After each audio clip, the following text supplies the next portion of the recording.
Picture this.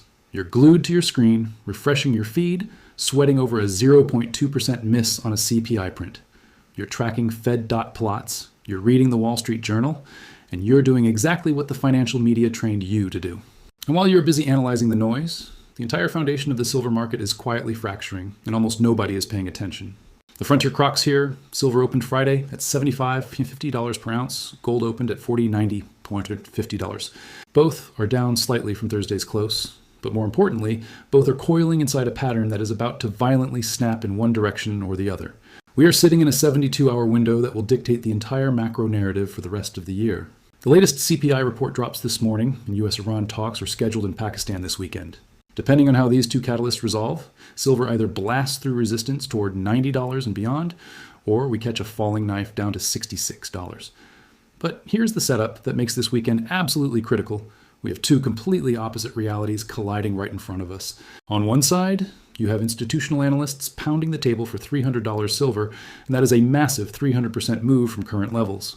On the other side, technical resistance is building a brick wall at $90, and if we can't smash through it, we are staring down a drop back to support at $71.37, or even the March 26th low of $66.71. Bullish fundamentals versus technical gravity. Before we do the math, let's get one thing absolutely straight. I don't sell signals. I don't have a $999 masterclass. I don't have a private VIP Discord where I dump my bags on you. If anyone in the comments claims to represent the Frontier Crocs and tries to sell you a subscription, block them immediately. I'm only on YouTube and X. That is the only way you know it's me. I share the raw, unfiltered picture, no hype, no fear-mongering, just the ledger. If this approach helps you cut through the noise and protect your capital, hit subscribe, and I want to hear from you right now. Drop Frontier Crocs in the comments and give me your outlook. Does silver shatter $90 next week, or do we test $66? Let's talk about the pins in the grenade. Friday morning, March CPI data is expected to show headline inflation jumping to 3.3% year over year, up from 2.4%. Core CPI is expected at 2.7%. If we hit those numbers or higher, it is hard mathematical proof that the Iran conflict and the Strait of Hormuz closure are bleeding into structural inflation. It isn't just oil getting choked off, it's fertilizer, it's supply chains, it's the cost of everything you touch. Normally an inflation spike is rocket fuel for gold and silver, but here's the twist, and this is where retail traders get slaughtered. If inflation stays hot, the Fed might be forced to abandon rate cuts and start hiking again. Higher borrowing costs suppress demand for non-yielding assets. The market will see a hot CPI, scream Fed hawkish, and aggressively sell precious metals. That is the short-term bearish trap. But that bearish thesis only survives if inflation is permanent. And that brings us to the US-Iran negotiations in Pakistan this weekend.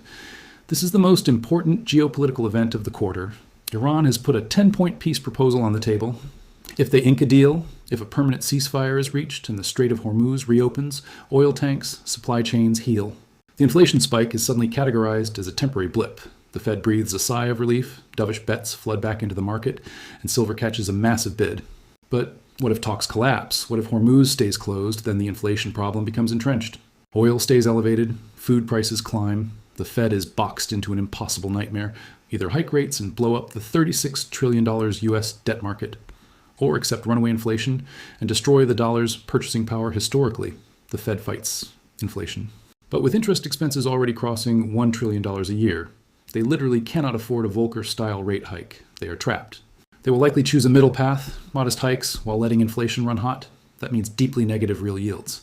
And negative real yields are the ultimate launch pad for gold and silver, so a collapsed Iran deal is unambiguously, violently bullish for metals. So why isn't silver already at $130? Why are we hovering at $75? Here's the part that makes people uncomfortable, because it reframes everything you thought you knew about free markets. The price on your screen is an illusion. It is a derivative of a derivative. The paper silver market, futures, contracts, and ETFs creates synthetic supply that artificially suppresses the price. But the physical market is gasping for air. Industrial demand is locked in by physics and engineering. Solar panels, EVs, AI data centers, they require silver. They don't care if the price is $30 or $100. They have to buy it, or their multi-billion-dollar assembly lines shut down. At the same time, investment demand is surging because of currency debasement. Mines are tapped out, and recycling cannot fill the gap. We are already seeing the cracks in the dam. Back in January and February, major dealers like Bullion Star, Golden State Mint, and Baird & Co. literally had to shut down or restrict sales because they couldn't secure physical inventory. We saw premiums in Shanghai hit 43%. Premiums on JD.com in China hit 91%. That is not normal market behavior. That is dislocation. That is the paper market pointing at a screen saying silver is $75, while the physical market is screaming that it's actually $130. Eventually, confidence in the paper market breaks. Maybe a major ETF admits it doesn't have the metal. Maybe a clearinghouse defaults on a delivery. But the moment investors refuse to accept a paper IOU as equivalent to physical silver, price discovery shifts to the physical market. And when that happens, the price doesn't climb politely. It gaps up. It goes vertical. That is exactly why analysts like Rashid Hajiev are forecasting $300 silver. They are looking at the gold-silver ratio. Right now, it's sitting around 63 to 1 historically. In tight markets, that ratio compresses to 15 to 1, or even 10 to 1. If gold pushes to $6,000 and the ratio reverts to 20 to 1, silver is mathematically $300. That isn't a meme. That isn't a crypto bro pipe dream. It is historical ratio reversion layered on top of a terminal supply deficit. But having a brilliant long-term thesis doesn't protect your account from a margin call on Monday morning. You need a mechanical execution plan. Technically, silver at $75 is dead neutral. We are sitting right on the 20-day exponential moving average, trapped inside a symmetrical triangle on the daily chart. The RSI is floating between 40 and 60. The market is holding its breath. Here are the levels you need to write on a sticky note and put on your monitor. If we break above the descending trend line at $77 on a daily close, the door kicks wide open to $90. If we blast through $90, the technical resistance is broken, and we target $100, then the recent $121 peak. Conversely, if the CPI runs blazing hot and Iran talks fail, triggering a liquidity liquidation, we could slice through support at $71.37. If $71 breaks, the constructive structure is severely damaged, and we are looking at a fast elevator ride down to $70, and then the $66.71 low. A break below $66 means the consolidation has turned into a brutal correction. Here's how you actually trade this without losing your mind. Watch Monday's open. Pay attention to the Asian markets first, Shanghai, Tokyo, Hong Kong. If they gap higher, they are setting a bullish tone for the US Open. Keep your eyes glued to Bitcoin as a risk sentiment barometer. If BTC is holding above $9,000 and pushing toward 100K, the market is screaming risk on, and silver has tailwinds. If Bitcoin plunges below $8,000, traders are scrambling for cash, and silver will get dragged down with it regardless of the bullish fundamentals. Watch the gold-silver ratio. If it drops towards 60 to 1, silver is in aggressive catch-up mode. If it spikes back towards 65 to 1, silver is acting weak, and you need to protect your downside. This brings us to the most important question you have to answer today. Are you a short-term trader, or are you accumulating for the multi-year structural thesis? Because those are two wildly different games.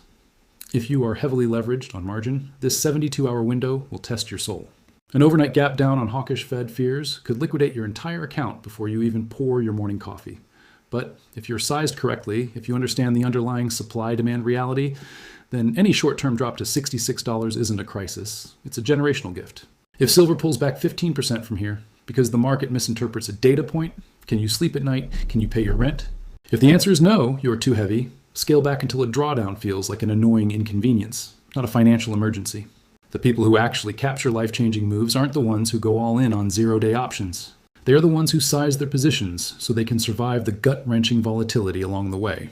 The paper market is running out of tricks. The physical market is running out of metal. CPI and the Middle East are the sparks hovering over the powder keg. We won't know until Monday morning which way the fuse burns, but the setup is undeniably there. Don't trade on hope. Don't trade on fear. Trade the data. Have your alerts set at $77 and $71. Know your exit before you ever enter. Let the market show its hand before you commit your capital. Time will tell, but if you're watching the plumbing instead of the paint job, you'll be positioned correctly no matter which way this triangle breaks. Do your own due diligence. Use your brain. Stay sharp. Frontier Crocs out.